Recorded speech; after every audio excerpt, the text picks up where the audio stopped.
জিসান আব্বু, তুমি খাচ্ছ? হ্যাঁ, কেমন হয়েছে? তাই? অনেক মজা হয়েছে। চলো এই ভিডিওটির সাথে একটু অ্যাড করে দিচ্ছি।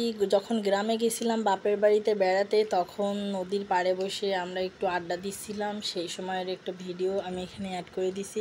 সো তোমাদেরকে বলে রাখি, এতক্ষণ যারা আমার ভিডিওটি দেখলা, তোমাদের যদি ভালো লাগে আমাদের ভিডিওটি, তাহলে অবশ্যই একটু চ্যানেলটা সাবস্ক্রাইব করে দিয়ে যাইও। আর যদি ফেসবুক থেকে দেখে থাকো তাহলে অবশ্যই একটা ফলো দিয়ে যাইও। দেখো নদীর পাড়ে এখানে কিন্তু অনেক বাতাস। জিসান আবার